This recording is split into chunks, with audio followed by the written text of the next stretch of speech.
Good afternoon, I'm Raylene Ramsey. This is your afternoon news fix for Friday, the 19th of April. Israel has launched an attack on Iran, with multiple explosions heard in the city of Isfahan.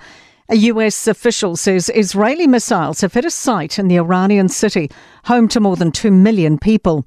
It comes days after Israel vowed to retaliate against Iranian missiles launched into its airspace, which were retaliation for an Israeli attack on Damascus. BBC's Will Vernon says it's being reported the nuclear facilities in Isfahan are safe. We've been hearing from Iranian sources about explosions in Isfahan region. Flights are suspended above the capital, Tehran, and other cities. Clearly, Israel's retaliation has started. World stock markets have fallen by about 1%.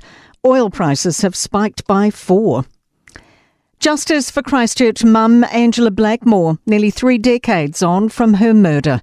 David Hawken and Rebecca Wright-Meldrum have both received sentences of life imprisonment with a minimum non-parole period of 10 years. They plotted and planned the 21-year-old's killing. She was stabbed at her Wainoni home in 1995. Her two-year-old son slept nearby. Blackmore's cousin Leanne King gave the pair a strong message in her victim impact statement. On behalf of my family, those who are still with us, right in hell, the pair of you. Mosques across New Zealand are being asked to stay vigilant following recent stabbings in Australia. The Federation of Islamic Associations emailed its 94 member communities to be aware of possible security threats. The Prime Minister says David Seymour's suggestions the Waitangi Tribunal should be wound up are ill-considered. The ACT leader yesterday took aim at the tribunal for summoning his MP, Children's Minister Karen Chaw, to give evidence about plans to strip treaty commitments from the Oranga Tamariki Act. NZ First Minister Shane Jones was also highly critical of the tribunal.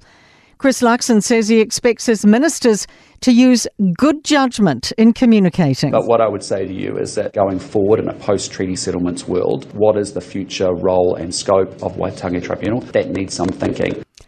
The mother of an autistic and intellectually disabled man who spent half his life locked away has permission to appeal his case to the Supreme Court. He's been detained at Auckland's Mason Clinic under the Intellectual Disability Compulsory Care and Rehabilitation Act for 18 years. It's because he's considered too dangerous to release. Here's Jacob Jones. He was originally locked up because he broke his neighbour's windows with an axe. Experts have deemed the man as having a high risk of committing violence if he's released into the community. His lawyer argues his detention is arbitrary and in breach of his human rights. In sport, pole vaulter Eliza McCartney is proud of coming out the other side of years of injuries to make her return to the New Zealand track and field squad for this year's Paris Olympics. And the country's fastest ever woman, Zoe Hobbs, insists she's ready for the big lights and atmosphere of an Olympics after being confirmed for her first games. Matt Payne has proudly flown the New Zealand flag at the inaugural Taupo Supercars event, setting the second fastest time in today's only practice. I'm Raylene Ramsey. That is your latest news fix. We'll be back with the next update tomorrow morning from the Newstalk ZB newsroom.